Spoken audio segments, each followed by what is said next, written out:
الحمدللہ والصلاة والسلام علی رسول اللہ وآلہ آل اللہ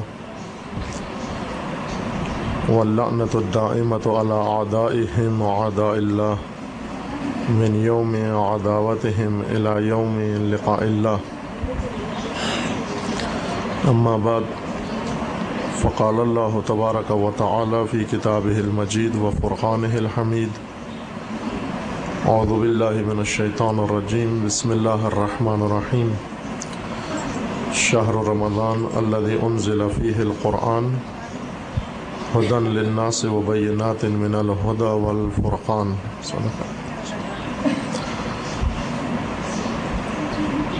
عرض ہوا تھا کہ ماہ مبارک رمضان ماہ خود سازی و انسان سازی ہے، ماہ تربیت نفس، تہذیب نفس و تزکیہ نفس ہے۔ تربیت کے لیے اولین ہدیہ خدا اور نعمت الہی خاندان ہے۔ خداوند تبارک و تعالیٰ نے انسان کو ایسا رجحان دیا ہے، ایسا دستور دیا ہے، اس کی فطرت میں یہ رغبت اور رجحان پیدا کیا ہے کہ وہ خاندانی زندگی بسر کرے، خاندان کی آغوش میں پلے، خاندان کی آغوش میں پیدا ہو، خاندان کی آغوش میں تربیت پائے۔ اس کو آپ یوں کہیں کہ ایک مدرسہ الہی ہے، اور والدین در حقیقت دو معلم ہیں، الہی و خدائی، جن کی فطرت میں اللہ تعالیٰ نے تربیت کا عنصر اور اپنی اولاد سے محبت کا عنصر رکھا ہے۔ سیکھنا نہیں پڑتا، ان کو بتانا نہیں پڑتا کہ اپنی اولاد سے محبت کریں، پیدائشی طور پر، فطری طور پر یہ ان کے اندر موجود ہے۔ اولاد سے محبت کا راز بھی اسی میں ہے کہ تربیت ہو سکے۔ اگر تربیت مقصود نہ ہوتا تو جس طرح سے ایک مدت کے بعد جانور اپنے بچوں سے جدا ہو جاتا ہے، لا تعلق ہو جاتا ہے، شناخت ختم ہو جاتی ہے، حیوانوں میں رشتہ ناتا ٹوٹ جاتا ہے، پھر اولاد و والدین والا تصور ان میں باقی نہیں رہتا، ایسا ہی انسان میں بھی ہوتا۔ یا جس طرح درخت ہے اور پھل ہے، ایک مدت تک پھل درخت پر رہتا ہے، لیکن جب جدا ہو جائے پھر اس کے بعد ان میں رشتہ ناتا ختم ہو جاتا ہے، جبکہ انسانوں میں ایسے نہیں ہیں، موت تک یہ رشتے، یہ ناطے اور یہ رابطے برقرار رہتے ہیں۔ اس لیے ہے کہ اس محبت کے ارتباط کی وجہ سے والدین ہمیشہ اولاد کے سر پہ رہیں، اور اولاد ہمیشہ زیر سایہ والدین کے رہیں، اور وہ تربیت و تزکیہ خاندان کی صورت میں باقی رہے، اور یہ ایک تربیت گاہ یا تزکیہ نفس کا ایک مقدس مقام اور مکان یہ باقی رہے۔ اور خاندان کا محور بھی خواتین کو قرار دیا گیا ہے۔ عورت گھر میں در حقیقت مرکز خاندان و محور خاندان ہے۔ اگرچہ خاندان کے اخراجات، خاندان کی ضروریات اور خاندان کی بہت ساری ذمہ داریاں مرد کے ذمہ ہیں، لیکن تربیتی ذمہ داری اور خاندان کو محفوظ رکھنے کی ذمہ داری اور خاندانی روابط کو احسن اور اچھا رکھنا، مناسب حالت میں رکھنا، یہ خواتین کے ذمہ ہے۔ نہیں ہے کہ اس میں مرد کا کوئی رول نہیں ہے یا مرد کی سرے سے کوئی ذمہ داری نہیں بنتی۔ اس شعبے میں مرد در حقیقت معاون ہے خواتین کے لیے، جیسا کہ اگر خاندان کی مالی ضروریات میں خواتین بھی ہاتھ بٹھائیں اگر مردوں کا، تو وہ ان کی معاون شمار ہوں گی، ورنہ ان پر ذمہ داری ان پر عائد نہیں ہوتی۔ کچھ کام ایسے ہیں جو خواتین ہی کر سکتی ہیں، مرد سے ہو نہیں پاتے۔ اگر خواتین اپنی ذمہ داریاں مردوں کو سونپ دیں اور مرد خواتین کو، خاندان درہم برہم ہو جائے گا۔ ہو نہیں سکتا ان سے ایک دوسرے کے کام اپنے ذمہ لے لیں، خصوصاً تربیت اور خاندان کے وہ روابط جو محبت کی اساس پر اور الفت کی اساس پر استوار ہیں ان کو فقط خواتین ہی محفوظ رکھ سکتی ہیں۔ لیکن ایک نقطہ جس کی طرف زیادہ توجہ کرنی چاہیے سب اعضائے خاندان کو اور افراد خانوادہ کو، وہ اس خاندان کو آفتوں سے بچانا ہے، بیماریوں سے بچانا ہے، اور ایسی پلیدیوں سے بچانا ہے، غلاظتوں سے جو خاندان کو بیمار کر دیتے ہیں یا خاندان کو نقصان دیتے ہیں یا خاندانی روابط کو سست کر دیتے ہیں، اور خدا نخواستہ بعض اوقات خاندانی روابط کو ختم کر دیتے ہیں، سرے سے نابود کر دیتے ہیں۔ ان آفتوں سے خاندان کو بچانا یہ بھی اولین ذمہ داری ہے۔ ظاہر ہے جیسے جسم کی آفات ہیں، جسم کی بیماریاں ہیں، ان بیماریوں سے جسم کو بچانے کے لیے ان بیماریوں کی یا بیماریاں پیدا کرنے والے جراثیم اور آفات کی شناخت کی ضرورت ہے، معرفت چاہیے۔ ہمیں معلوم ہو کہ جسم کن کن چیزوں سے بیمار ہو جاتا ہے، ان سے پرہیز کرنا چاہیے ہمیں۔ فرض کریں اگر روزے کی حالت میں ہو انسان، افطار کے وقت ٹھنڈا پانی پیے، زیادہ ٹھنڈا پانی پیے، یہ بیماری کا باعث بنے گا۔ بس پرہیز کرنا چاہیے، اجتناب کرنا چاہیے۔ یا روزے کی حالت میں نہ بھی ہو اور بعض چیزیں آلودہ ہیں وہ لے کے کھائے بازار سے، مثلا جن پر گرد و غبار پڑا ہوا ہے یا آلودہ ہیں جراثیم میں، انسان کو مریض کر دیتی ہیں یہ چیزیں۔ گندا پانی پیے انسان، مریض ہو جاتا ہے انسان اس سے، اور بہت سارے اور اسباب، سردی گرمی کا اگر خیال نہ رکھے ان سے انسان مریض ہو جاتا ہے۔ بس سردیوں میں اگر پنکھا چلا کے بیٹھے یا گرمیوں میں اگر ہیٹر کے پاس بیٹھے وہ انسان کے مریض ہونے کا احتمال ہے۔ بلکہ بعض اوقات یقین ہوتا ہے کہ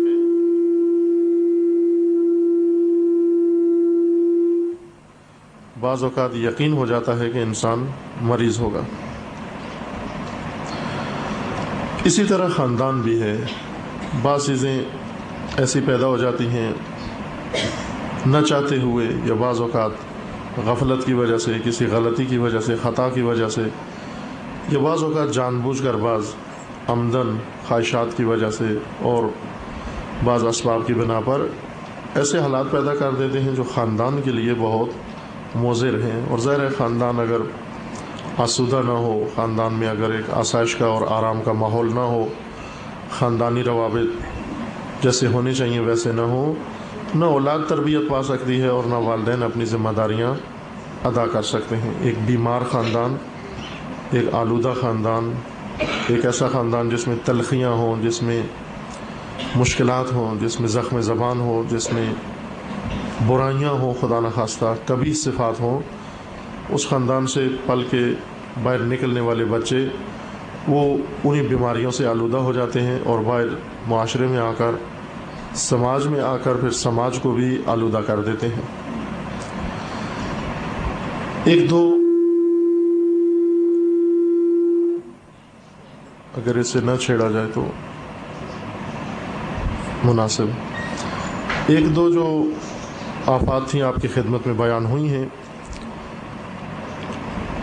ایک اور آفت جو آج آپ کی خدمت میں بیان ہوگی اور اس پہ توجہ کریں، جو بہت اہم ہے، خصوصاً خاندان کے لیے ایک بہت بڑی آفت ہے، اگرچہ بہت سارے اور تعلقات کے لیے بھی بہت بڑی آفت ہے، بیماری ہے، وہ ہے سوء ظن، بدگمانی، جس کو قرآن نے گناہ کبیرہ اور بہت گناہ عظیم قرار دیا ہے۔ سوء ظن رکھنا کسی کے بارے میں، دوسروں کے بارے میں، بدگمانی رکھنا، ظن یعنی گمان۔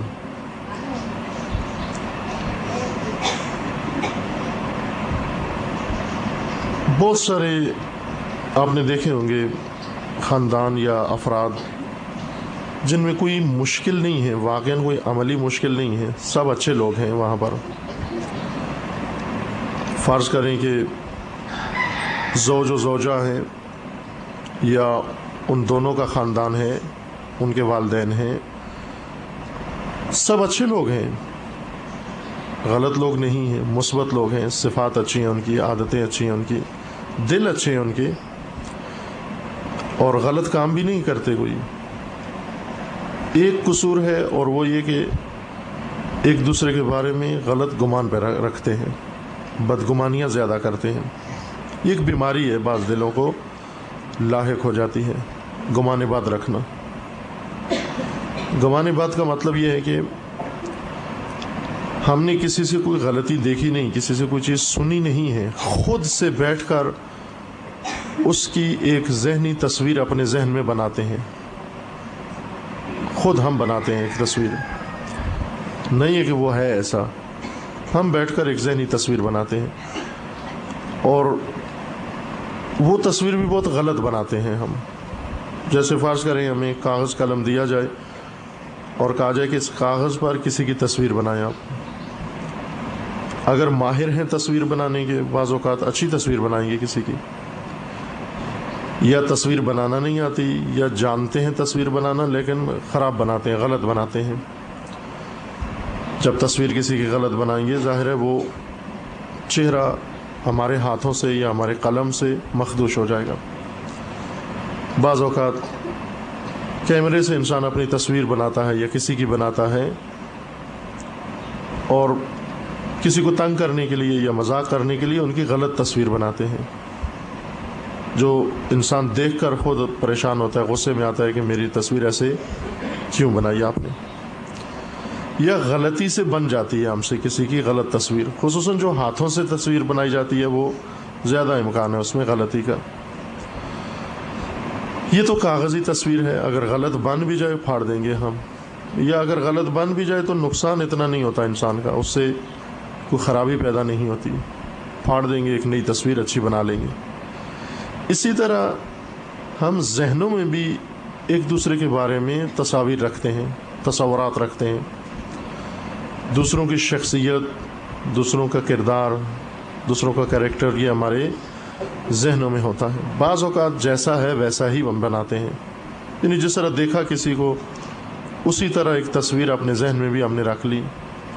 لیکن بعض اوقات قریب نہ ہونے کی وجہ سے، یا حالات سے آگاہ نہ ہونے کی وجہ سے، شرائط معلوم نہ ہونے کی وجہ سے، اس شخص کے ساتھ الفت و قربت نہ ہونے کی وجہ سے خود سے بیٹھ کر اس کے بارے میں ذہنی تصویر بنانا شروع کر دیتے ہیں، اور وہ بہت غلط بناتے ہیں. غلط بنانے کے بعد پھر اس تصویر کے مخالفت کرتے ہیں، اس کے دشمن بن جاتے ہیں، اور جس کی یہ تصویر بنائی ہے آہستہ آہستہ یہ دشمنی اس شخص کے ساتھ شروع ہو جاتی ہے، حالانکہ اس نے کچھ بھی نہیں کیا، صرف ہم نے خود اس کی غلط تصویر بنائی ہے. یہاں پر انسان دو غلط کام کرتا ہے، ایک کسی کی غلط ذہنی تصویر بناتا ہے، پھر اس غلط بنائی ہوئی تصویر کی بنیاد پر اس کے ساتھ دشمنی بھی شروع کر دیتا ہے، اس کے ساتھ عداوت و نفرت بھی اس سے پیدا ہونا شروع ہو جاتی ہے. در حقیقت یہ انسان بھی بیمار ہے جو دوسروں کی غلط تصویریں ذہن میں بنانا شروع کر دیتا ہے. قرآن نے اس کو سختی کے ساتھ روکا ہے اور من کیا ہے کہ کسی کے بارے میں غلط گمان نہ کرو، اجتناب کرو، ہمیشہ ظنون سے، بدگمانیوں سے اجتناب کرو. چونکہ یہ بدگمانی اگر عادت بن جائے، بعضوں کی عادت بن جاتی ہے بدگمان ہونا، بدبین ہونا، کسی کے بارے میں اچھی رائے نہیں رکھتے. جس کی بات کرو، ہاں میں جانتا ہوں اس کو، میں جانتی ہوں اس کو، وہ کیا ہے آپ کو نہیں معلوم، میں سمجھتی ہوں وہ کیا ہے. یہ آپ کے سامنے اس طرح سے بن کر آتے ہیں، آپ کے سامنے اس طرح سے ظاہر ہوتے ہیں، اچھی اچھی باتیں کرتے ہیں، لیکن اندر سے بہت خراب لوگ ہیں، باطن میں بہت خراب لوگ ہیں، ذہناً بہت خراب لوگ ہیں. وہ آپ کو کہاں سے معلوم ہوا؟ الہام ہوا آپ کو. ہمارے پاس جو ذریعہ ہے دوسروں کی پہچان کا، وہ دوسروں کے دل میں اترنا نہیں ہے. ہم کسی کے دل میں نہیں اتر سکتے، کسی کے ذہن میں نہیں پہنچ سکتے. ہمارے پاس ظواہر ہیں، یعنی ظاہراً اگر ایک آدمی اچھا ہے تو ہمیں حق نہیں بنتا کہ اس کی غلط تصویر بنائیں ہم. یہ غلط تصاویر جرم ہیں، پکڑی جائیں گی. جس طرح سے ہم بعض غلط چیزیں نہیں بنا سکتے کھانے پینے کی، مثلا افطار کریں اور زہریلے پکوڑے بنا کے مہمان کو دیں، یا اپنے گھر والوں کو دیں، یا اپنے ہمسائے کو دیں، یا کسی مسلمان کو دیں. یہ جرم ہے، زہریلا کھانا بنانا اور کسی روزہ دار کو دینا یا غیر روزہ دار کو دینا، یہ جرم ہے. اسی طرح کچھ غلط چیزیں بناتے ہیں، جیسے اگر کوئی منشیات بنائے، خدا نخواستہ کاروبار کرے اپنے گھر میں یا کسی جگہ پر بیٹھ کر، چرس بنائے، بھنگ بنائے، نشہ آور چیزیں بنائے، ہیروئن بنائے، شراب بنائے خدا نخواستہ، اور پھر وہ لوگوں کو بیچے یا دے، یہ جرم ہے، کیونکہ غلط چیزیں بنا رہے ہیں، غلط خوراک، غلط مشروب. یا ایک فلم بنائے، غلط فلم بنائے، ایسی فلم جو لوگوں کے اخلاق کے لیے، لوگوں کے عفت و حیا کے لیے، دین کے لیے مضر ہے. اب یہ فلم بنانا غلط ہے، جرم ہے، حرام ہے، اور ان سب پر انسان کو عذاب ملے گا. ہر شعبے پر، ہر نقطے پر انسان کو عذاب ملے گا. حق نہیں پہنچتا کہ ہم دوسروں کو آلودہ کرنے کے لیے غلط کھانا بنائیں، غلط مشروب بنائیں، یا مثلاً غلط فلم بنائیں، غلط منظر بنائیں اور دوسروں کو پیش کریں جا کر ہم. اسی طرح کسی کی غلط ذہنی تصویر بنانا بھی یہ غلط ہے، یہ گناہ ہے. ہر تصویر پر ایک گناہ انسان کو ملے گا اور ایک عذاب ملے گا. ایک بدگمانی کسی کے بارے میں اگر ذہن میں پیدا ہوئی ہے، یہ بدگمانی، اس کو باقاعدہ چیک کیا جائے گا، باقاعدہ پکڑا جائے گا. کیوں دوسروں کی غلط تصویریں آپ نے بنائی؟ آپ کو کیا حق پہنچتا تھا کہ جو کچھ ظاہر نہیں تھا ان کے اندر، آپ نے اس ظاہر کے برخلاف کیوں تصویر بنائی ہے ان کی؟ ظاہراً تو اس نے آپ کو سلام کیا، ظاہراً تو اس نے آپ سے اچھی بات کی، لیکن یہ کہنا کہ نہ یہ صرف زبان ہے ان کی، یہ صرف منہ پہ ایسے ہیں، یہ صرف ہمیں بہلانے کے لیے ایسی باتیں کرتے ہیں، حقیقت میں یہ خاندان ہی پورا غلط ہے، حقیقت میں ان کی نسل ہی ساری غلط ہے، حقیقت میں ان کے اجداد و اسلاف ہی سارے غلط ہیں. یہ ذہن میں تصویر بنانا یا کسی کے ذہن میں بنانا، یہ گناہان کبیرہ میں سے ہے. اگر کسی کا ظاہر اچھا ہے، ہمیں بھی اس کی اچھی تصویر ذہن میں رکھنی چاہیے، اچھا تصور اس کے بارے میں ذہن میں رکھنا چاہیے. اگر کسی کا ظاہر خراب ہے، وہ اس صورت میں جیسا اس کا ظاہر ہے ہمیں ویسے اس کے بارے میں تصور پیدا کرنا چاہیے. ورنہ ظاہر لوگوں کا اچھا ہو اور ہم ان کے بارے میں بدگمانیاں رکھیں، یہ گناہ ہے. حق نہیں پہنچتا ہمیں کہ ہم حلیہ بگاڑیں کسی کا. مثلاً ہم کسی راستہ چلتے ہوئے انسان، یا اپنے گھر میں بیٹھے ہوئے کسی اپنے بچے، اپنی اولاد، اپنے قریبی یا اپنے مخالف کسی شخص کا بھی، یا اپنے ہمسائے میں سے کسی کا حلیہ بگاڑ سکتے ہیں، چہرہ نوچ سکتے ہیں ہم اس کا. حق پہنچتا ہے ہمیں حلیہ بگاڑنا؟ یعنی آپ مثلا چھری لے کے کسی کا ناک کاٹ دیں، کسی کا کان کاٹ دیں، خدا نخواستہ کسی کی آنکھ پھوڑ دیں، کسی کے چہرے پر ایسے نشانات ڈال دیں جیسے اس کا حلیہ بگڑ جائے. جائز نہیں ہے یہ کام کرنا، ممکن نہیں ہے کہ عذاب سے بچ سکے یہ انسان اگر ایسا کام کرے اور عذاب الہی اس کو شامل حال نہ ہو. حلیہ بگاڑنا گناہان کبیرہ میں سے.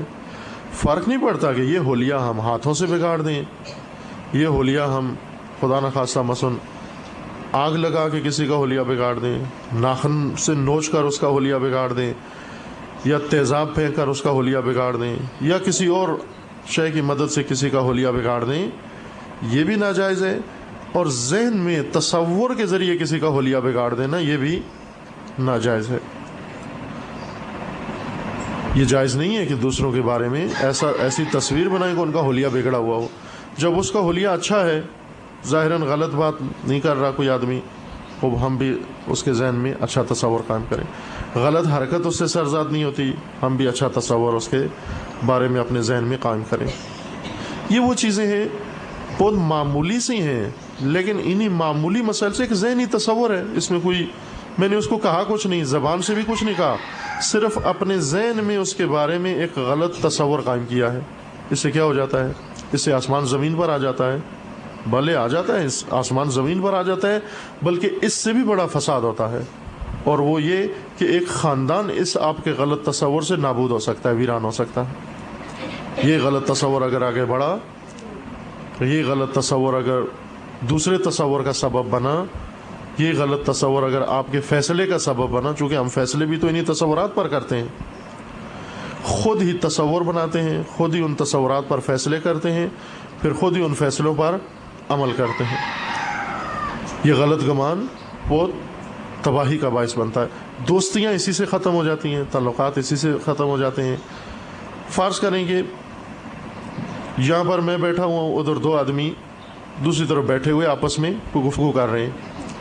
میں یہاں پر بیٹھ کر یہ دیکھوں کہ یہ میرے بارے میں گفتگو کر رہے ہیں، میری ہی کوئی بات کر رہے ہوں گے، اور مگر آپ نے سنی ہے کہ آپ کی بات کر رہے ہیں، یہ غلط گمانی ہے، یہ بدگمانی ہے کہ وہ میرے بارے میں یا میری غیبت کر رہے ہوں گے، میرے خلاف ہی کوئی منصوبہ بنا رہے ہوں گے، مجھے گھر سے نکالنے کے لیے کوئی کام کر رہے ہوں گے، میری عزت خراب کرنے کے لیے کچھ نہ کچھ کر رہے ہوں گے۔ نہ، جب تک ہمیں معلوم نہیں ہو جاتا، جب تک ہم سن نہیں لیتے، جب تک دیکھ نہیں لیتے، اس وقت تک حق نہیں بنتا کہ کسی کے بارے میں غلط گمان رکھیں ذہن میں، مخصوصاً جب اس آدمی کا ظاہر اچھا ہو، یعنی باتیں اچھی کرتا ہو، اعمال حرکات سکنات اس کے اچھے ہوں، متدین ہو، اس کے بارے میں غلط گمان قائم کرنا یہ تباہی ہے، خصوصاً جب یہ غلط گمان خاندان میں آ جائے۔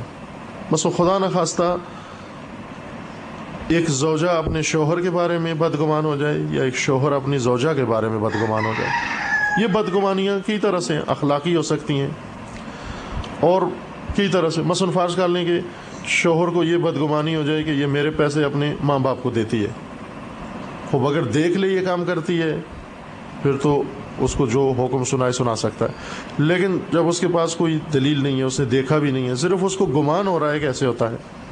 غلط ہے یہ گمان رکھنا۔ یا وہ مثلا یہ بدگمانی رکھے کہ یہ میرے اموال کو یہ گھر میں ضائع کرتی ہے، جب تک دیکھ رہے ہو کہ ضائع کرتی ہے ٹھیک ہے، اس صورت میں روکیں، لیکن اگر نہیں ہے، دیکھا کچھ بھی نہیں ہے، سنا ہے فقط، یا ایک خود غلط تصویر ذہن میں بنا کے رکھی ہوئی ہے، یہ غلط ہے۔ اسی طرح زوجہ کو حق نہیں پہنچتا کہ اپنے شوہر کے بارے میں بدگمانی رکھے کہ یہ مثلا دوسروں کو مجھ پر ترجیح دیتا ہے، یہ فلاں کرتا ہے فلاں کرتا ہے، نہ، ایسے بدگمانیاں چھوٹی چھوٹی یہ خاندانوں کو تباہ کر دیتی ہیں، خاندانوں کو ویران کر دیتی ہیں، چونکہ آہستہ آہستہ یہ گمان ذہن پر غالب آ جاتا ہے، دل پر غالب آ جاتا ہے، دل سیاہ ہو جاتا ہے، متنفر ہو جاتا ہے، اور انسان کے دل میں دوسرے کی جگہ ختم ہو جاتی ہے۔ اس کے اوپر کئی جنگیں تک ہوئی ہیں بدگمانیوں کی وجہ سے، یعنی بہت بڑی بڑی جنگیں بھی صرف ایک سوء ظن سے پیدا ہوئی ہیں۔ تاریخ میں اگر مطالعہ کریں، یوں نہیں ہے کہ جو میں نقطہ عرض کر رہا ہوں معمولی ہے، چونکہ سب مبتلا ہیں اس میں سوء ظن میں، اور یہ سوء ظن ہی ہے جو ہمیں بہت ساری بیماریاں، جیسے غیبت ہے، جیسے حسد ہے، جیسے تہمتیں ہیں، بہتان ہیں، بہت ساری بیماریاں اسی سوء ظن سے پیدا ہوتی ہیں، بدگمانی سے پیدا ہوتی ہیں۔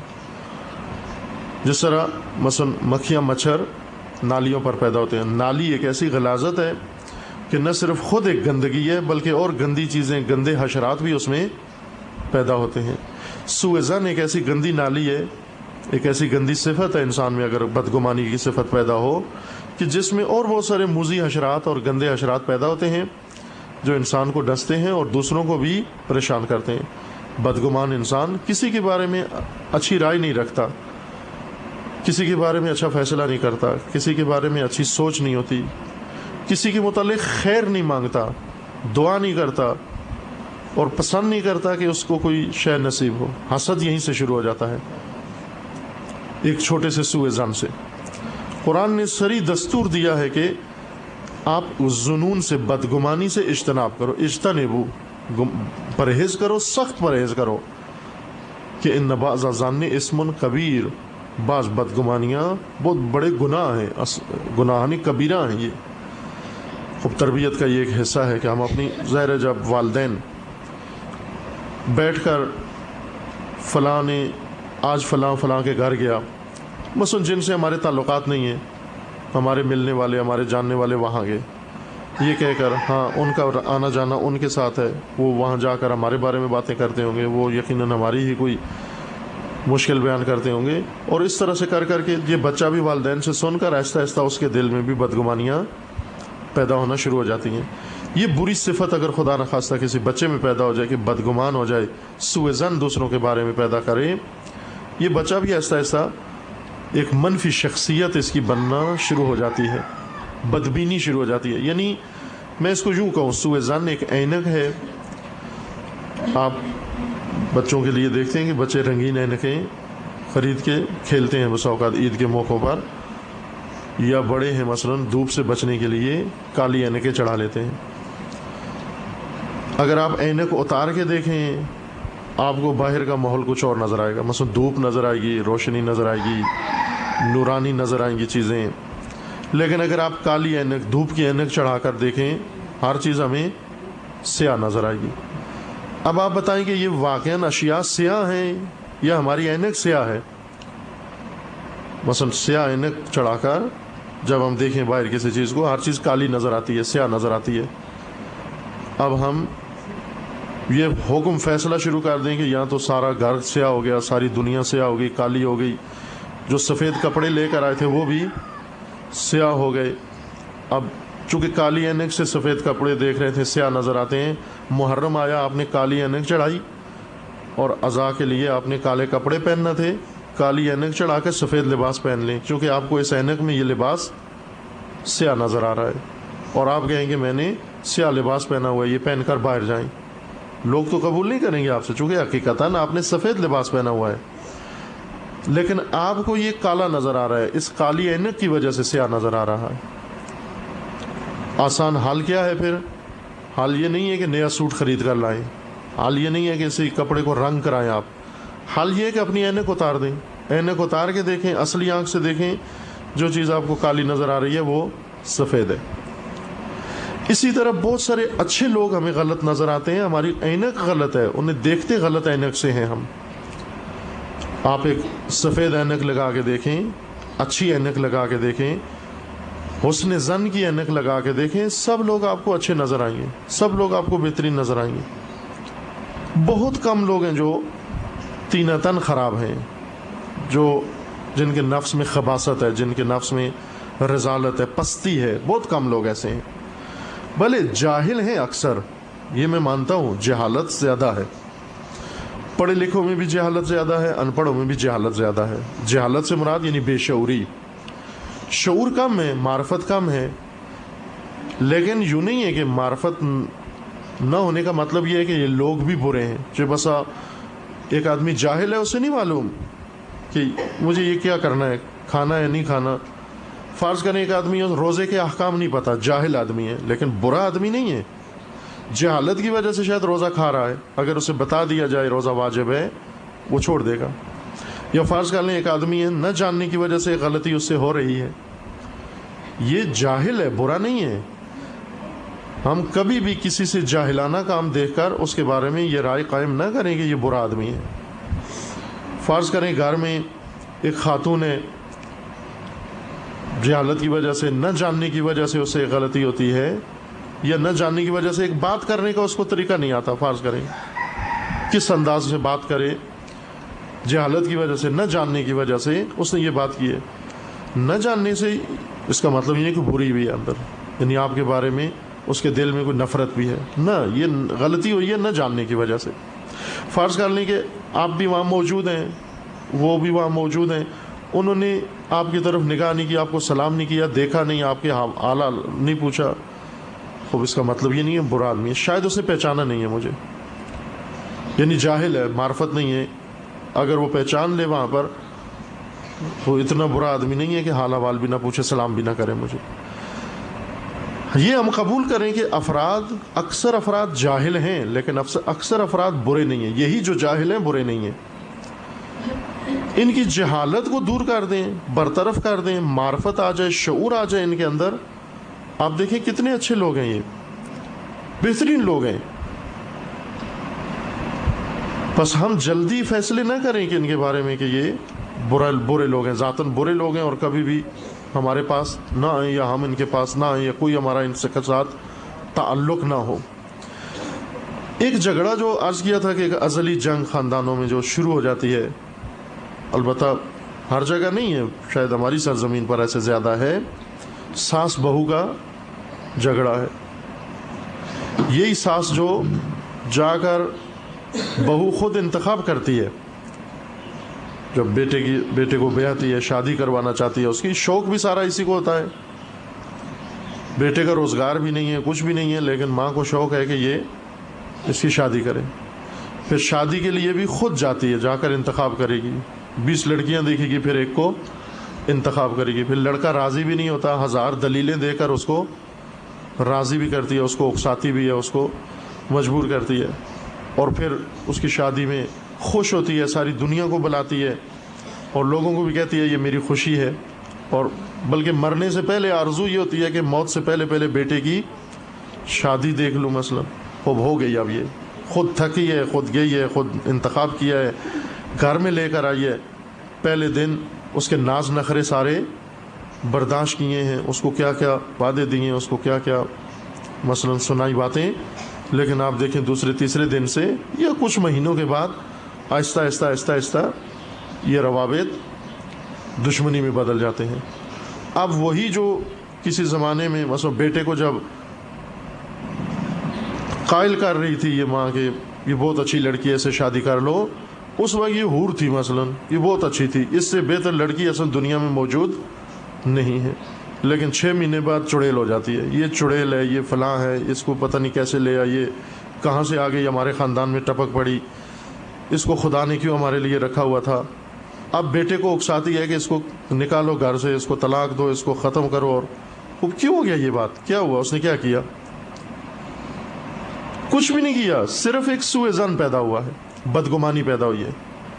اس سے اجتناب کریں. اسی طرح بہو ہے، یہ پہلے دن جی آپ میری ماں ہیں، آپ میری والدہ ہیں، آپ ماں سے بھی زیادہ اچھی ہیں، مجھے تو ماں نے بھی اتنا نہیں قدر کی تھی جتنا آپ مجھے کر رہی ہیں. لیکن آہستہ آہستہ دیکھیں گے ساس کا وجود گھر میں برداشت نہیں ہوتا. کیوں نہیں ہوتا؟ اس نے کیا کیا ہے آپ کے لیے؟ ایک بیٹا پال کے خوب آپ کے لیے تیار کیا، اب آپ اس کی زوجہ ہیں، یہ ماں نے احسان کیا آپ کے ساتھ. لیکن آہستہ آہستہ دیکھیں سوء ظن کی وجہ سے، بدگمانی کی وجہ سے یہ روابط اس طرح سے تبدیل ہو جاتے ہیں دشمنی میں. کیا ہوتا ہے؟ یعنی یوں نہیں کہ ساس بہو سے کوئی غلطی دیکھتی ہے نا، وہ بیٹا تو بیاہ دیا، اب بیانے کے بعد سوچتی ہے بیٹھ کر کہ یہ پالا میں نے تھا، پرورش میں نے کی تھی، اب وقت آیا تھا کہ میں اس کی کمائی سے استفادہ کروں، اب وقت آیا تھا کہ یہ میری خدمت کرے، اب یہ وقت آیا تھا کہ یہ مجھے ٹائم دے، اب وقت آیا تھا کہ بیماری میں میرا سہارا بنے. میں نے عصا پالا تھا اپنا. یہ بات میں عرض کروں گا اولاد کی تربیت میں کہ اولاد پالیں، ڈنڈے نہ پالیں. ہم بسا اوقات اولاد کو کیا کہتے ہیں؟ یہ میرے بڑھاپے کا سہارا ہے، یعنی عصا ہے میرا، لاٹھی ہے. لاٹھیاں نہ پالیں بلکہ بیٹے پالیں، اولاد پالیں. نہ یہ کہ ڈنڈے پالیں کہ بڑھاپے میں یہ ڈنڈے ہاتھ میں لے کر ان کے سہارے مثلا چلیں گے. ہم اولاد پالیں گے، وہ آپ کا سہارا بھی دیں گے. انسان تربیت کریں، وہ آپ کا سہارا بھی بنیں گے. لیکن ڈنڈے پالیں گے تو یہ ڈنڈے ایک دن سر میں پڑیں گے. جنہوں نے عصا پالے ہیں وہ عصا ان کی پیٹھ پر پڑتے ہیں. لیکن جنہوں نے انسان تربیت کیے ہیں وہ انسان آج ان کی خدمت بھی کرتے ہیں. جن کے اندر انسانیت موجود ہو وہ انسان والدین کی اطاعت بھی کرتے ہیں، والدین کی خدمت بھی کرتے ہیں، اور ان کے لیے سب کچھ انجام دیتے ہیں. ہر قربانی دینے کے لیے وہ اولاد والدین کے لیے تیار ہے.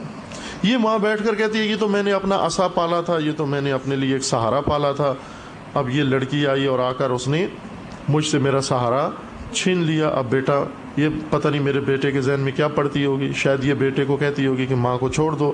شاید اب خود ہی بنا رہی ہے ایک تصویر بیٹے کی بھی اور دلہن کی بھی اور باتیں بھی، حالانکہ وہ بیٹھ کر کچھ الگ بات کر رہے ہیں.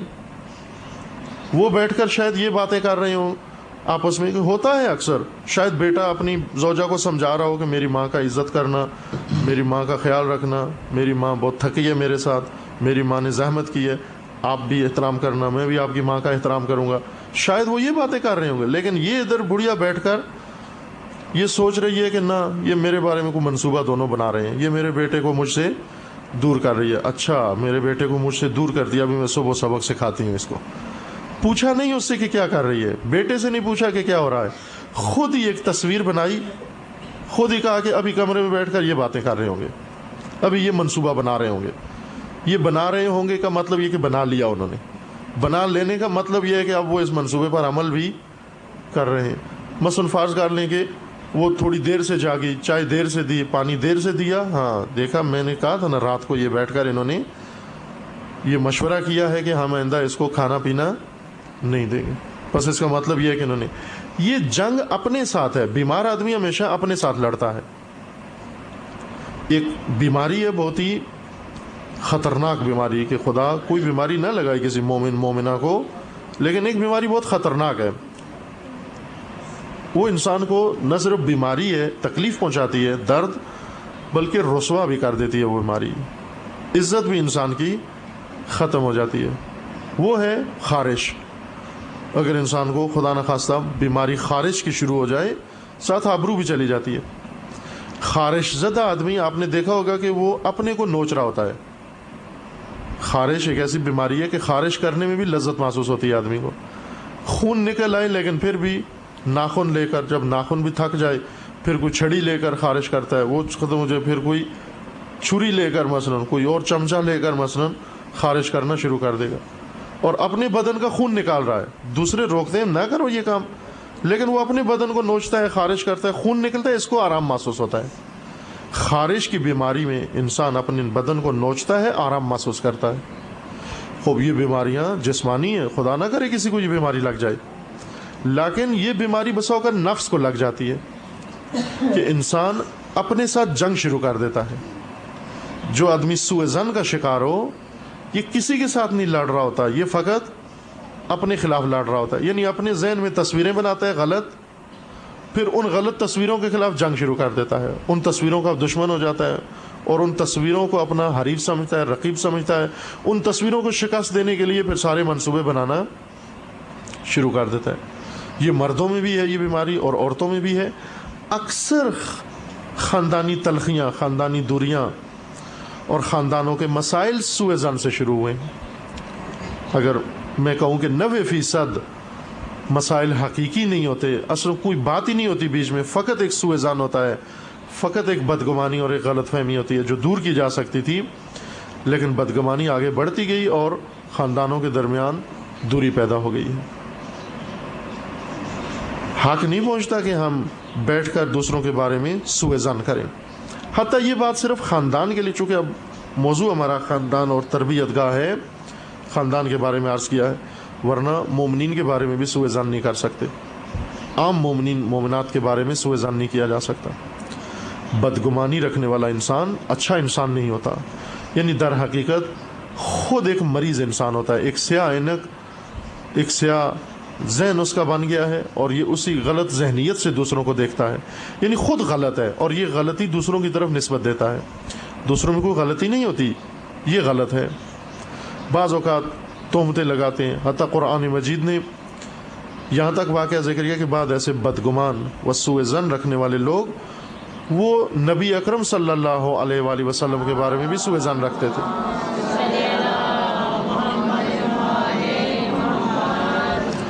بدگمانی رکھتے تھے اور قرآن نے سختی کے ساتھ روکا ہے.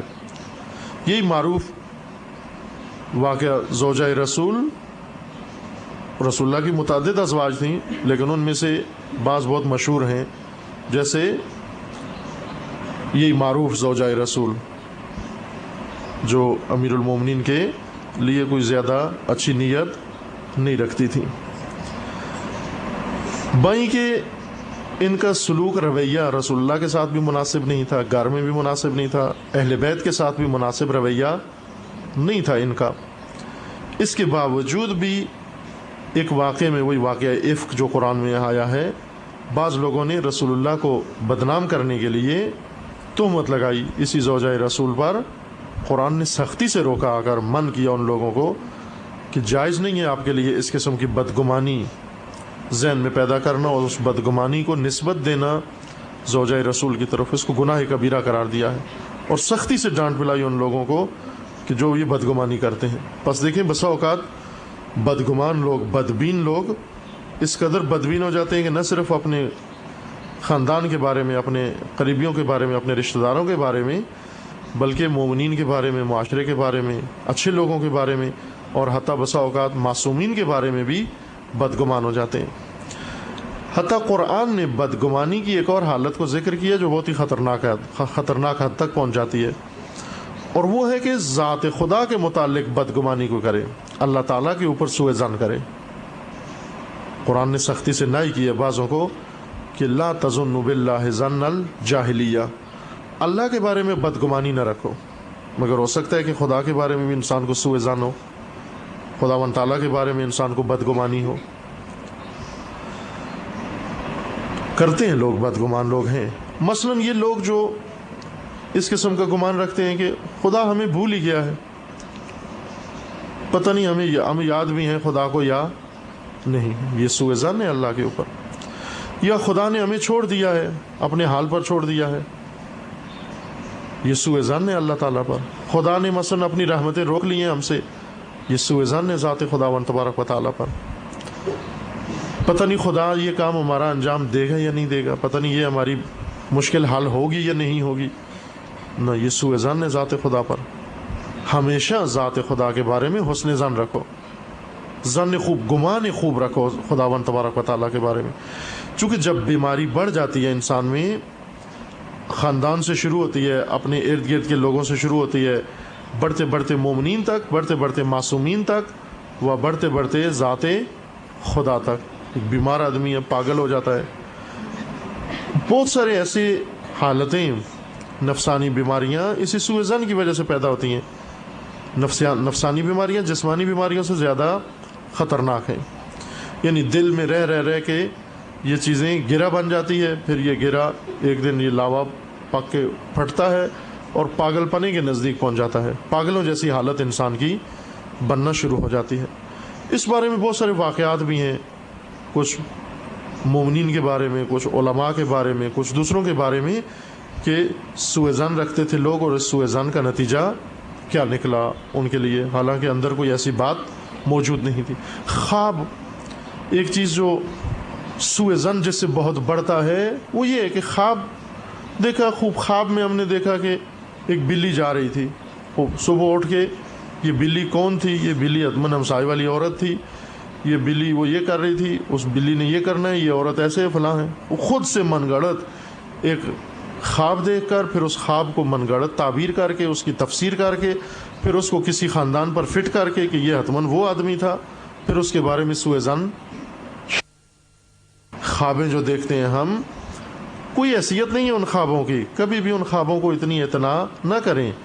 سچی خواب انبیاء دیکھتے ہیں، اولیاء اللہ دیکھتے ہیں، یا وہ لوگ دیکھتے ہیں جو بہت پاکیزہ لوگ ہوں، جن سے کوئی گناہ سرزاد نہ ہوتا ہو، جن سے کوئی غلطی سرزاد نہ ہوتی ہو، جن کا ذہن بہت پاک ہو، جن کا وجود بہت پاک ہو، روح بہت پاک ہو، وہ لوگ صحیح خواب دیکھتے ہیں۔ ورنہ دن کو ہزار عیب کر کے، ہزار جرم کر کے، ہزار غیبتیں کر کے، رات کو سچی خواب کہاں نظر آتی ہے انسان کو؟ یہ خوابیں در حقیقت انسان کھانا کھاتا ہے، کھانا کھانے کے بعد سو جاتا ہے، وہ معدے سے بخارات اٹھتے ہیں، دماغ میں آتے ہیں، پھر اس کے بعد یہ الٹی سیدھی خوابیں انسان دیکھنا شروع کر دیتا ہے۔ خواب باعث نہ بنے کہ کسی کے بارے میں سوء ظن پیدا کر لیں۔ خواب میں ہم سوچتے ہیں جو کچھ، وہی ذہن ہمارا ہمیں دکھانا شروع کر دیتا ہے۔ خواب کوئی فرشتے لے کر نہیں آتے، خواب ہم بھی نہیں ہوتے کہ ہماری روح جاتی ہے اور جا کر ادھر ادھر گھوم کر آتی ہے خواب دیکھ کر۔ خواب کا مطلب یہ ہوتا ہے کہ آپ کے ذہن میں آپ کے جو تصورات ہیں، آپ کی جو سوچ ہے، آپ کے جو گمان ہیں، یہی گمان تصویر بن کر رات کو آپ کے سامنے آنا شروع ہو جاتے ہیں۔ چونکہ دن کو آنکھیں کھلی ہوتی ہیں، وہ گمان ہمارے سامنے نہیں آتے، رات کو یہی ہمارے گمان ہمارے سامنے آتے ہیں۔ مثلا آپ دن کو اگر مٹھائی کی باتیں کرتے رہیں، مٹھائی کے بارے میں سوچتے رہیں، رات کو حلوائی کی دکان پر بیٹھے ہوں گے۔ اگر دن کو آپ مثلا پکوڑے تلتے رہیں، رات کو بھی دیکھیں پکوڑوں کی خواب دیکھیں گے آپ۔ یعنی جو کچھ گمان آپ نے ذہن میں رکھا ہوا ہے، جو تصورات آپ کے ذہن میں ہیں، وہی ہمارا ذہن ہمیں فلم بنا کر رات کو دکھا دیتا ہے۔ بس جی میں نے خواب دیکھی کہ وہ میرے بارے میں یہ کہہ رہے تھے، میں نے خواب دیکھا کہ شاید یوں ہونے والا ہے، اور اس خواب کو پھر جا کر ایسے بیٹھے ہوئے ہیں بعض پیشہ ور خوابوں کی تعبیر بتانے والے، یا جنتریاں ہیں گھروں میں رکھی ہوئی ہیں، ان جنتریوں میں اٹھا کر دیکھا کہ یہ خواب دیکھیں تو یہ معنی ہوتا ہے، پھر اسی سے بدگمانیاں شروع ہو جاتی ہیں۔ ایک خواب کی وجہ سے کوئی حقیقت نہیں ہے، یہ جرم ہے، گناہ ہے، اور خصوصاً خاندان کی تباہی کا سبب ہے۔ ممکن ہے آج نہیں تو یہی کل کو یہی خواب آپ کے لیے دردسر بن جائے، اور یہی خواب خدا کی بارگاہ میں ایک جرم سمجھا جائے آپ کے لیے۔ اس خواب دیکھی بس ختم ہو گیا، نیند میں دیکھی تھی، نیند میں ہی رہنے دو، بیداری میں اس پر عمل نہ کرو۔ یہ نہ سمجھو کہ سب کی خوابیں حضرت ابراہیم جیسی ہیں، سب اپنے اوپر ولی خدا ہونے کا گمان شروع کر دیں۔ یہ اکثر خوابیں دیکھ کر پھر کہنا آج میں نے یہ خواب دیکھی، آج یہ دیکھی، یعنی میں کوئی ولی خدا ہوں اور مجھے الہامات غیبی ہوتے ہیں اور مجھے سارے حقائق عالم خواب میں بتائے جاتے ہیں۔ نہ، یہ ساری خوابیں غیب سے نہیں آتی، معدے سے آ رہی ہوتی ہیں۔ انسان کے معدے میں چونکہ افطار کیا ہے ذرا زیادہ، اس کی وجہ سے یہ خوابیں مغز میں مثلا سرایت کرنا شروع کر دیتی ہیں۔ ان پر گمان کی بنیاد نہ رکھیں، ان پر کسی کے بارے میں بھی سوء ظن نہ رکھیں۔ اگر کوئی آدمی جا رہا ہے، بہت سارے واقعات ہیں، میں نے عرض کیا کہ اب وہ قصے واقعات شاید بیان کریں تو وقت ہمارا زیادہ صرف ہو جائے.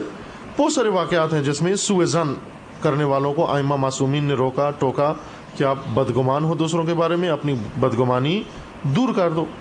ایک معروف واقعہ جو بعض علماء اخلاق نے ذکر کیا ہے بدگمانی کے بارے میں، جو انسان سوء ظن رکھتے ہیں، جیسے دو آدمی جا رہے ہیں، فرض کر لیں کہ دو آدمی جا رہے ہیں، اب ان کے بارے میں جو ہم پہچانتے نہیں ہیں ان کو سوء ظن ان کے بارے میں رکھیں. مشہد کا ایک واقعہ زیارت کا کہ انشاءاللہ خداوند آپ سب کو زیارت مشہد مقدس اور دیگر مقامات مقدسہ انشاءاللہ نصیب فرمائے. مشہد میں ایک شخص ہے، وہ زیارت کر رہا تھا. ابھی تو خواتین الگ ہوتی ہیں اور مردوں کا الگ ہے پورشن زیارت کے لیے، زری کو تقسیم کر دیا انہوں نے بیچ میں پردہ لگا کے. لیکن ایک زمانہ تھا مشہد میں، شاہ کے زمانے میں، انقلاب سے پہلے، وہ اکٹھی زیارتیں ہوتی تھیں، یعنی عورت مرد ایک ہی جگہ زیارت کرتے تھے. ایک شخص تھا جس نے زیارت کے دوران ایک خاتون، اور وہ خاتون مثلا ایک مرد ہے ایک خاتون ہے، وہ خاتون آگے زری کو مس کرنا چاہتی ہے اور یہ مرد بھی پیچھے پیچھے اس خاتون کے، جدھر وہ جاتی ہے ادھر یہ مرد جاتا ہے. ایک عالم دین دور سے بیٹھا ہوا یہ منظر دیکھ رہا تھا. اس نے دیکھا جدھر وہ عورت جاتی ہے زری کے پاس ادھر ہی یہ مرد بھی جاتا ہے. مثلا بعض اوقات اس کو مثلا عورت کو اس کا جسم اس کے جسم سے بھی ٹکراتا ہے، مثلا مس بھی کرتا ہے. اب ان سے نہیں رہا گیا، یہ دیکھتے رہے کہ باقی سب لوگ اپنی اپنی زیارت میں مشغول ہیں، لیکن یہ مرد زیارت کی طرف توجہ کیے بغیر، مثلا زیارت زری کی طرف توجہ نہیں ہے، ساری توجہ اس کی اس عورت کی طرف ہے. جدھر یہ جاتی ہے ادھر وہ جاتا ہے، یہ کھڑی ہوتی ہے وہ بھی کھڑا ہو جاتا ہے. یہ عالم دین دیکھ رہے تھے. انہوں نے منتظر رہے، بعد میں آگے گئے، انہوں نے زیارت ختم کی. جب باہر آیا تو انہوں نے اس مرد کو پکڑ لیا، پکڑ کے اس کو دور لے گئے اور اسے جا کر سمجھایا کہ دیکھو یہ حرم مقدس ہے، یہ معصوم کی بارگاہ ہے، معصوم حاضر و ناظر ہوتے ہیں، پھر ذات خدا آپ کو دیکھ رہی ہے، اور یہ باہر انسان ایسا کام کرے تو بھی جرم ہے، چہ جائے کہ یہاں پر اس مقدس مکان پر آ کر یہ جرم کرے.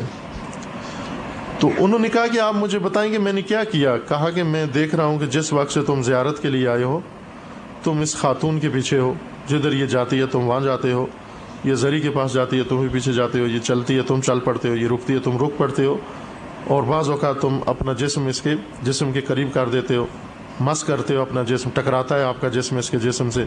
یہ بارگاہ ملکوتی ہے، یہ بارگاہ محضر معصوم ہے، یہاں پر یہ گناہ انسان کے لیے عذاب کا باعث بنتے ہیں.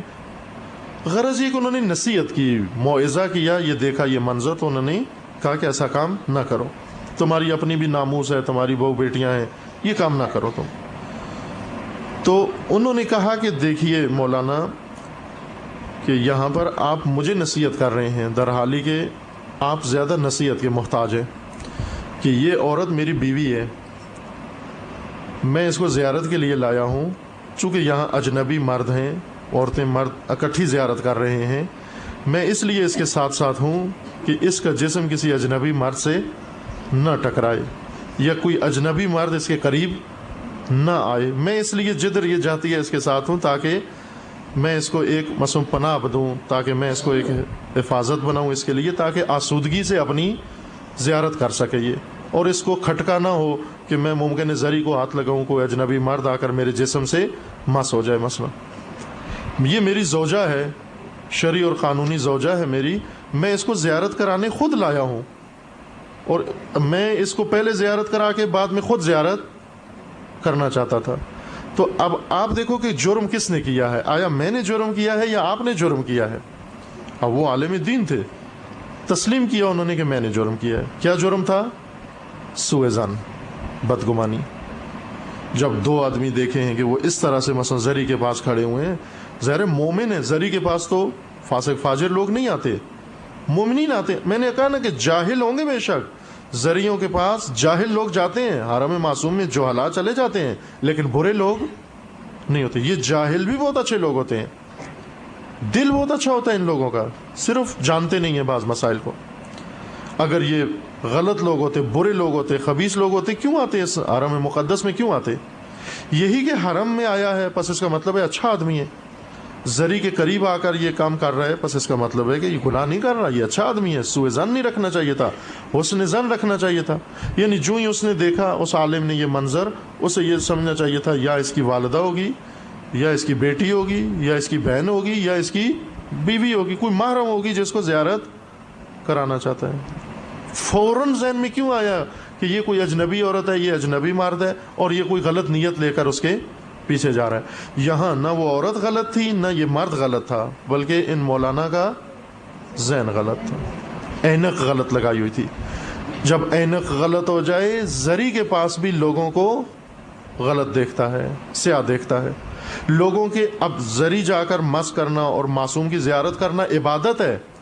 اگر انسان کی اینک غلط ہو جائے، عبادتیں بھی ہمیں گناہ نظر آتے ہیں، حالانکہ وہ عبادتیں کر رہے ہیں، لیکن ہمیں کیا نظر آ رہا ہے؟ یہ گناہ کر رہے ہیں۔ اب دیکھیں کہاں تک انسان کو سوء ظن پہنچا دیتا ہے، لوگوں کی اچھائیوں کو بھی برائیاں دیکھنا شروع کر دیتے ہیں۔ جیسے میں نے کہا کہ بسا وہ وہاں بیٹھ کر میاں بیوی اپنی والدہ کے بارے میں یہ سوچ رہے ہوں کہ یہ مریض ہیں، انہیں کام نہیں، بس وہ شوہر اپنی بیوی کو سمجھا رہا ہے کہ میری والدہ مریض ہے، ان کو کام نہیں کرنے دینا، ان کا خیال رکھنا، لیکن ماں کہہ رہی ہے کہ یہ ورغلا رہی ہے، یہ بہو میرے بیٹے کو میرے خلاف ورغلا رہی ہے۔ وہ عبادت میں مشغول ہیں کہ آپ کی خدمت کے بارے میں کہہ رہے ہیں، لیکن اس کی عینک سیاہ ہے، اس سیاہ عینک سے اس کو غلط دیکھ رہی ہیں۔ بہت سارے واقعات روایات میں بھی ذکر ہوئے ہیں سوء ظن کے، کہ ایک بدگمانی نے کس طرح سے ساری زندگیاں تلخ کر دیں۔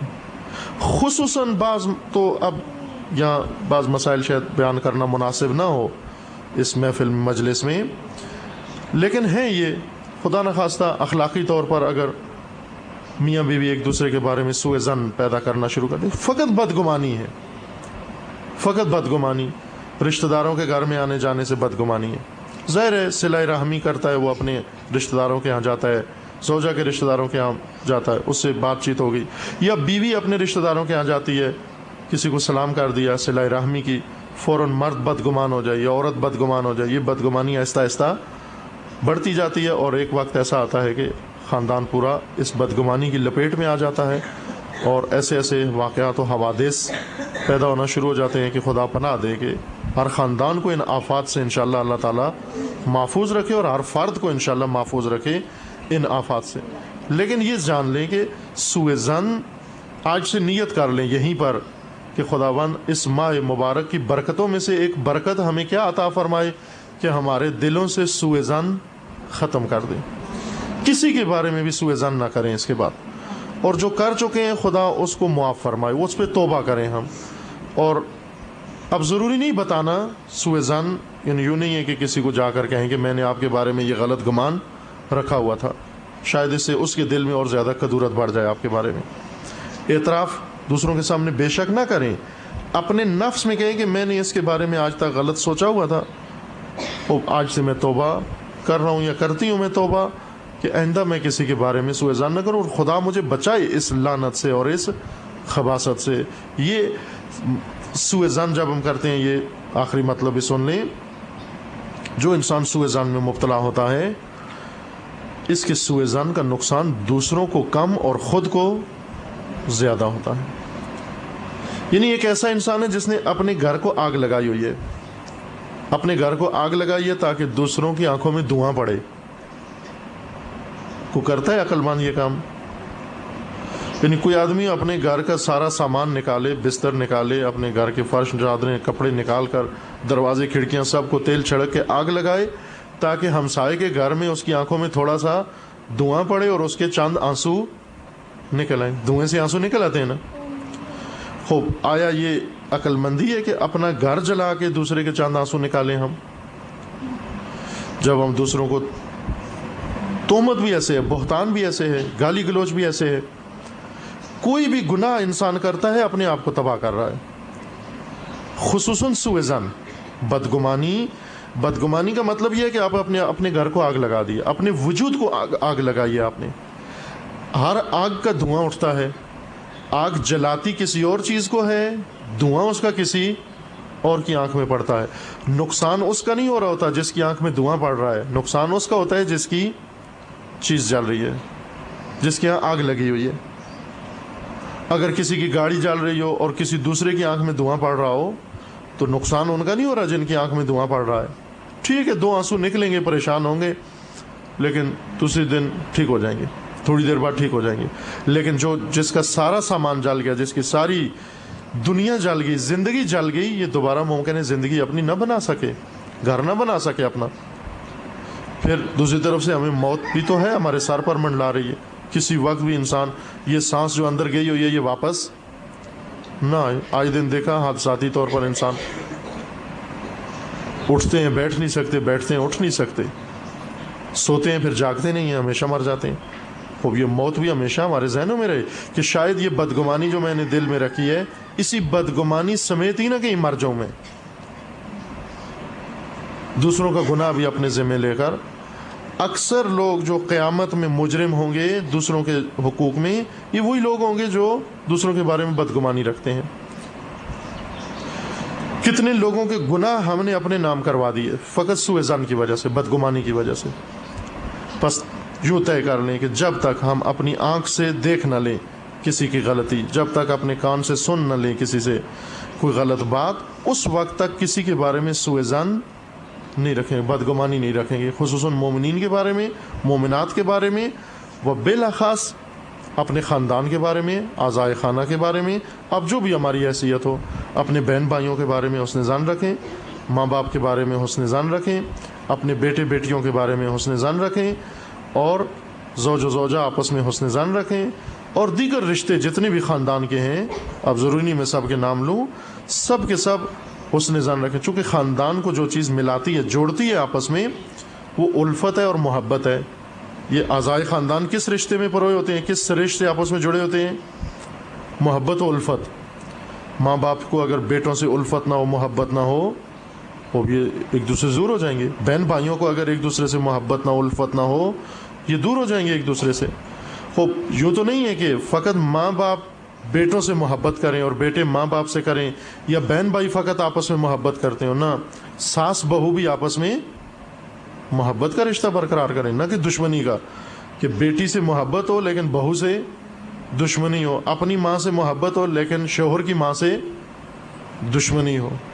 خاندان کا جو بھی تعلق ہے، جو بھی رشتہ ہے، یہ سارے رشتے خاندان کی در حقیقت الفت و محبت چلاتی ہے.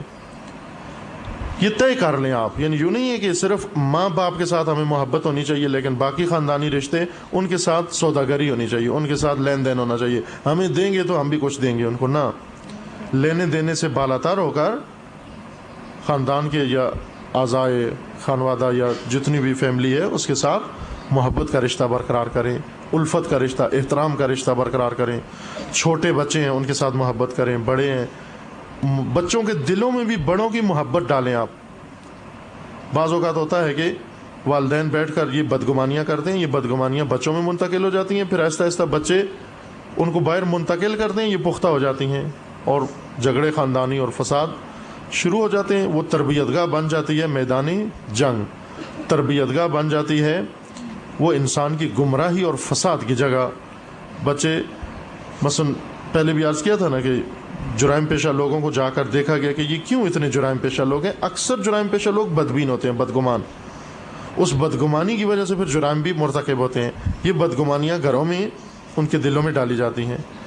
ایک فریضہ والدین کا یہ ہے کہ بچوں کا ذہن اچھا بنائیں، تعمیری ذہن بنائیں، مثبت ذہن بنائیں. یعنی سیاہ عینکیں اپنے بچوں پر نہ چڑھائیں.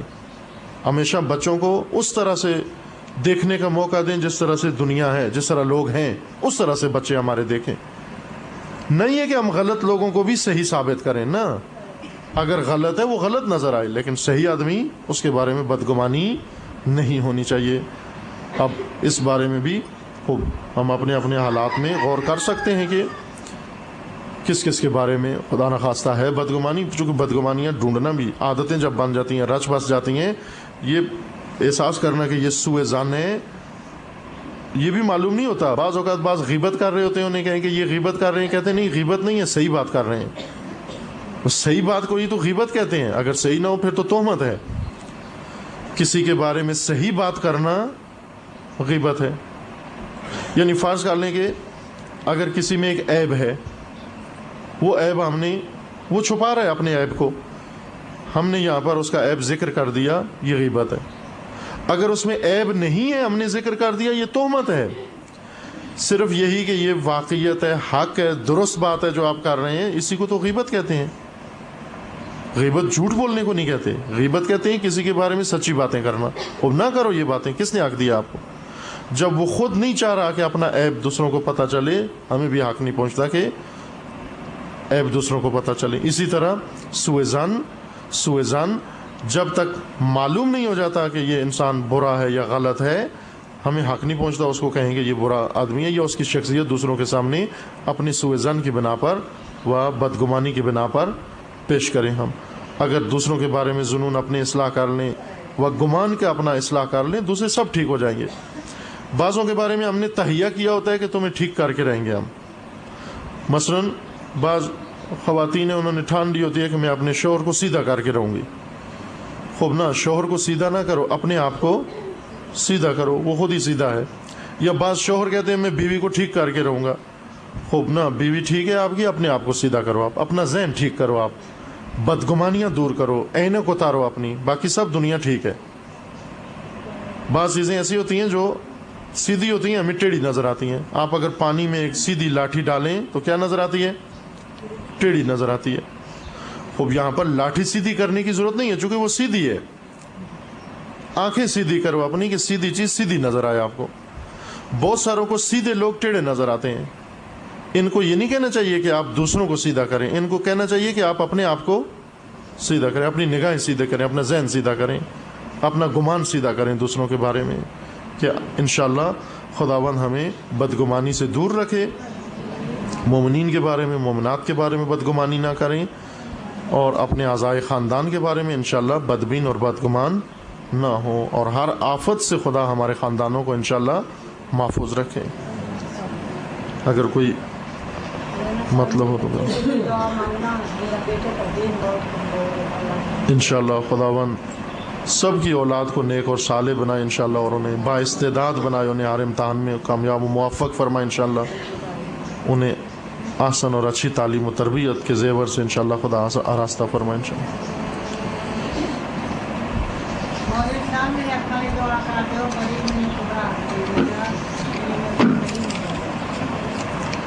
کیا فرما رہی؟ نگاہ کے لیے، نظر کے لیے انشاءاللہ۔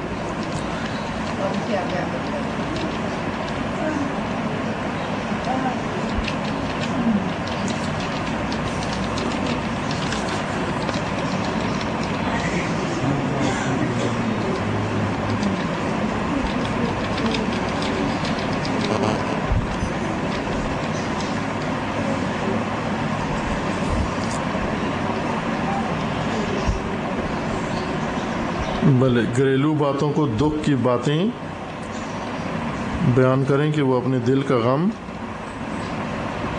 ہلکا کر دے۔ کیا غم کا درد کرے، اور غیبت میں کیا فرق ہے؟ یعنی شاید یہ پوچھنا چاہتی ہیں کہ بس اوقات آدمی کسی کے ساتھ درد دل کرنا چاہتا ہے، یعنی گھر میں مشکلات ہیں، مسائل ہیں، اور کوئی گھر میں سننے والا نہیں ہے، شاید یہ مقصود ہے یہاں، اور کسی کے سامنے آ کر انسان بیان کرتا ہے کہ میرے ساتھ یہ ہو رہا ہے، میرے ساتھ زیادتی ہو رہی ہے، میرے ساتھ ظلم ہو رہا ہے، یعنی جو کچھ ہوتا ہے ظلم زیادتی وہ بیان کرنا، اور غیبت میں کیا فرق ہے؟ ظاہراً میں جو سمجھا ہوں یہی پوچھنا چاہ رہی ہیں۔ اگر اس کے علاوہ ہو تو بتا دینا کہ غلطی نہ ہو رہی ہو۔ اگر یہ سوال ہے کہ ہوتا ہے بسا اوقات انسان کے ساتھ ایک ماحول میں، ایک خاندان میں اچھا سلوک نہیں ہوتا، اچھا رویہ نہیں ہوتا، عرض کیا کہ چونکہ دینی ماحول نہیں ہے، دینی پرورش نہیں ہے، ذہن اچھے نہیں ہیں، ایک خاندان ہے جس میں فرض کریں ایک عورت ہے، وہ اس کو بہو سمجھ کر، اجنبی سمجھ کر اچھا برتاؤ نہیں کرتے اس کے ساتھ، نہ ساس اچھا برتاؤ کرتی ہے، نہ شوہر کرتا ہے، نہ باقی اعضاء اور رشتہ دار اس کے ساتھ اچھا سلوک نہیں کرتے۔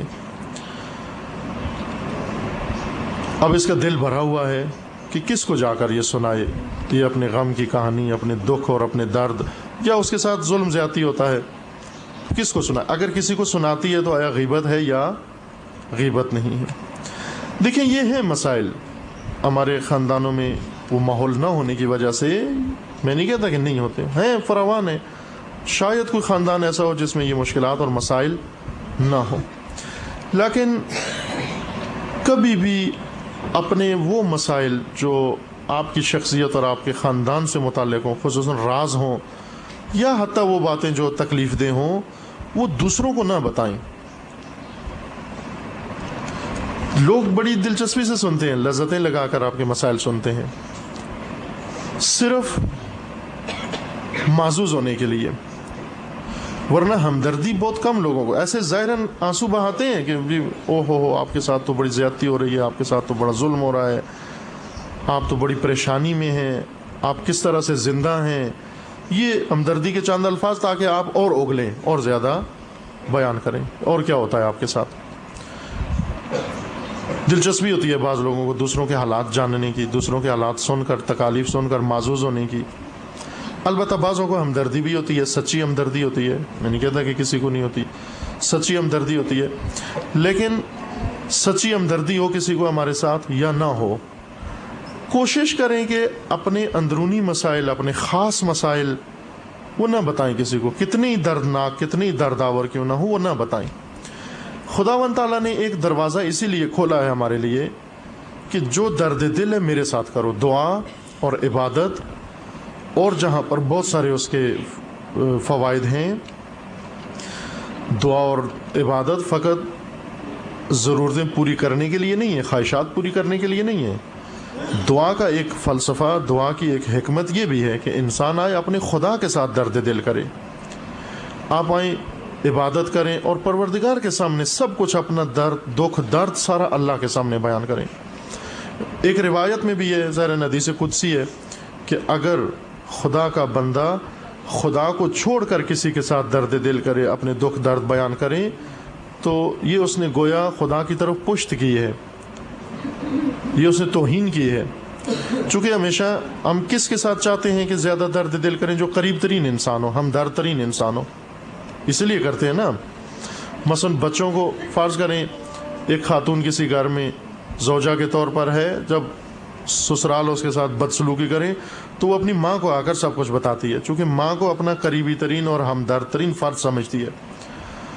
اب آپ مجھے یہ بتائیں کہ آیا ماں زیادہ ہمدرد ہے یا خدا کی ذات زیادہ ہمدرد ہے؟ ہماری ذات خدا زیادہ ہمدرد ہے، زیادہ شفیق ہے۔ سو ماں کو کیا پتا کہ ہمدردی کیا ہوتی ہے؟ ماں تو ظاہری چند چیزوں میں دل جلاتی ہے، ورنہ خدا نے جتنی ہمدردی ہمارے ساتھ کی ہے اتنی ماں نہیں کر سکتی۔ ماں کو کیا پتا کہ اس کی آنکھیں بھی بنانی تھیں؟ ماں کو کیا معلوم کہ اس آنکھوں میں بصارت بھی رکھنی ہے؟ ماں کو کیا معلوم کہ اس کا وجود کیسے بنانا تھا؟ ماں کو کیا معلوم کہ اس میں عقل بھی رکھنی تھی؟ یہ تو ہمدردیاں ساری خدا نے کی ہیں، اتنی نعمتیں اللہ تعالیٰ نے ہمیں عطا کی ہیں۔ ہم مریض ہو جاتے ہیں مثلا، ماں بہت ہمدردی کرتی ہے، نہ اس سے ہماری بیماری ٹھیک ہوتی ہے، کچھ بھی نہیں، صرف سرانے بیٹھ کر 2 آنسو بہا لیتی ہے۔ لیکن وہ ذات زیادہ ہمدرد ہے کہ جو آ کر ہمیں اس بیماری کی حالت میں شفا بھی دیتی ہے، وہ زیادہ ہمدرد ہے ہماری، وہ ذات خدا ہے۔ بس ہمیشہ پناہ خدا میں اپنے آپ کو رکھیں۔ آپ ہر آفت سے، ہر شر جن و بشر سے محفوظ ہو جائیں گے اگر اپنے آپ کو پناہ خدا میں رکھیں۔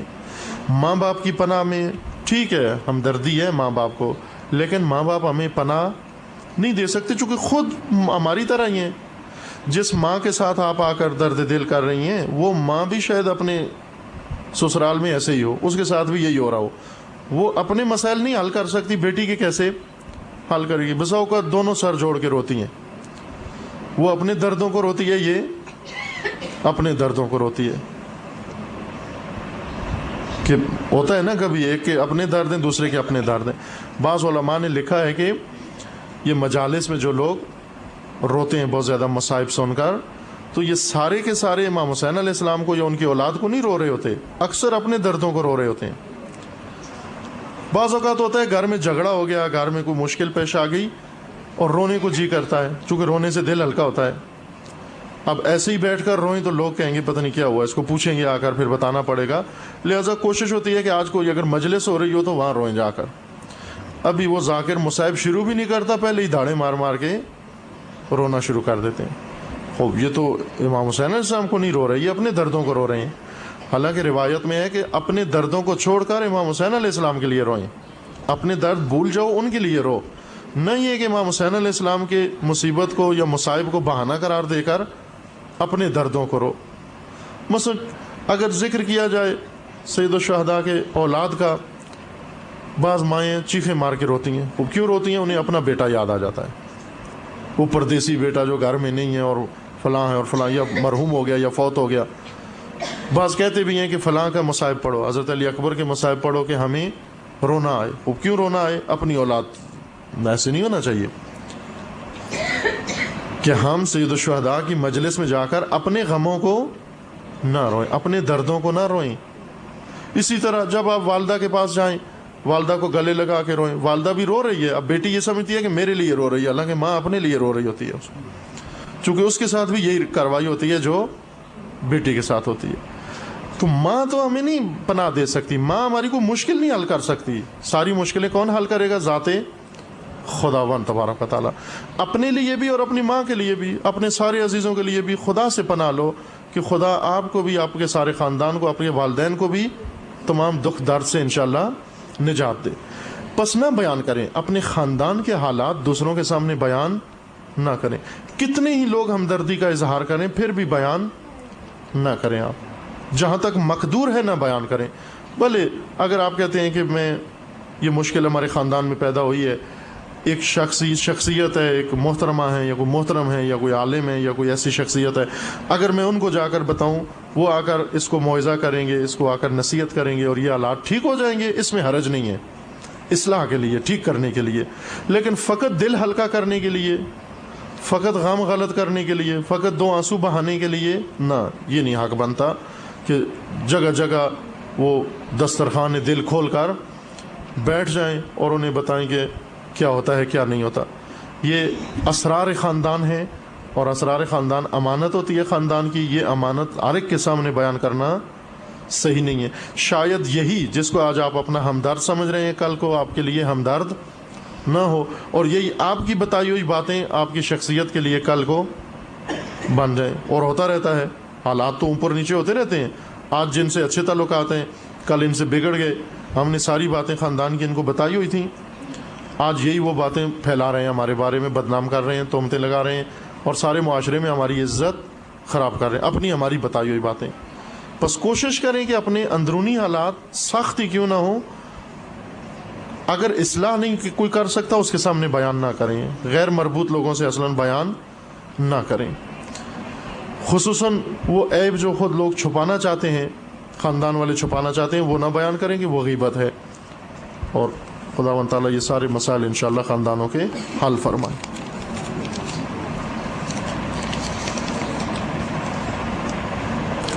یہ تو ایک التماس دعا ہے، اگر کوئی اور سوال ہو تو.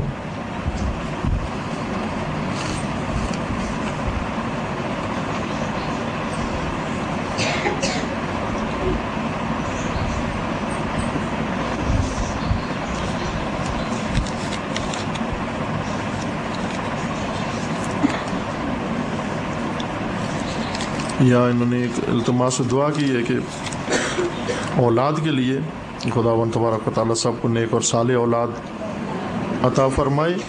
البتہ انہوں نے لکھا ہے کہ خدا بیٹی دے یا بیٹا دے، انشاءاللہ زندگی ہو ان کی. اچھی دعا مانگی ہے انہوں نے کہ یعنی خدا پہ چھوڑ دیا ہے کہ بیٹی دے یا بیٹا دے، صالح ہونا چاہیے، سلامت ہونا چاہیے انشاءاللہ، اور وہ ہو جو اس کو خدا بھی پسند کرے انشاءاللہ اور والدین کی بھی خدمت کر سکے.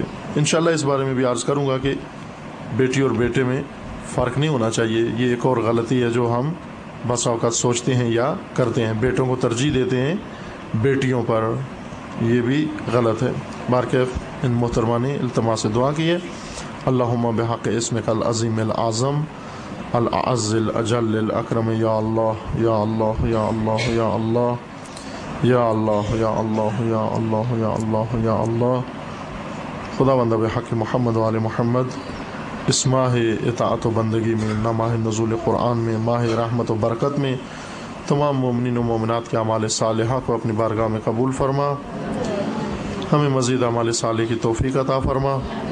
خدا بندہ بحق محمد و آل محمد جو مومنین اس دنیا سے رحلت کار گئے انہیں جوار رحمت میں مقام نصیب فرما، جو مریض ہیں انہیں شفاء کاملہ نصیب فرما، جو صاحب حاجات ہیں ان کی ساری حاجات کو پورا فرما، جو کسی مشکل و مصیبت میں گرفتار ہیں ان کے تمام مسائل و مشکلات کو برطرف فرما، جو بے اولاد ہیں انہیں نیک اور صالح اولاد نصیب فرما، کہ جنہوں نے التماس دعا کی ہے اولاد کے لیے خدا بندہ بحق محمد و آل محمد انہیں نیک اور صالح اولاد نصیب فرما، جو صاحب اولاد ہیں ان کی اولاد کو نیک اور صالح بنا، خدا بندہ بحق محمد و آل محمد ہمیں قرآن و اطرت کی تعلیمات کو سمجھنے کی توفیق عطا فرما، ان تعلیمات پر عمل کرنے کی توفیق عطا فرما، خدا بندہ بحق محمد و آل محمد اس وقت عالم اسلام پر ظلم و ستم ہو رہا ہے، پروردگارہ تمام مسلمین کو اس ظلم و ستم سے محفوظ فرما، اس سرزمین پاکستان پر عزاداران سید الشہداء علیہ السلام کو اپنے سایہ حفظ و امان میں محفوظ فرما، خدا بندہ بحق محمد و آل محمد ہر خاندان میں اگر کوئی مشکل ہے پروردگارہ بحق محمد و آل محمد اپنی رحمت واسعہ کے صدقے ان مومنین و مومنات کے خاندانی مسائل و مشکلات کو برطرف فرما، اپنے ولی حق ولی اللہ العظم اجل اللہ تعالی فرج و شریف کا جلد از جلد ظہور فرما، ہمیں حضرت کے اعوان و انصار میں سے ہونے کی توفیق عطا فرما، تمام مرحومین کے لیے بالخصوص شہداء کے لیے و بالاخص امام شہداء حضرت امام خمینی رضوان اللہ تعالیٰ علیہ کے لیے سورہ فاتحہ۔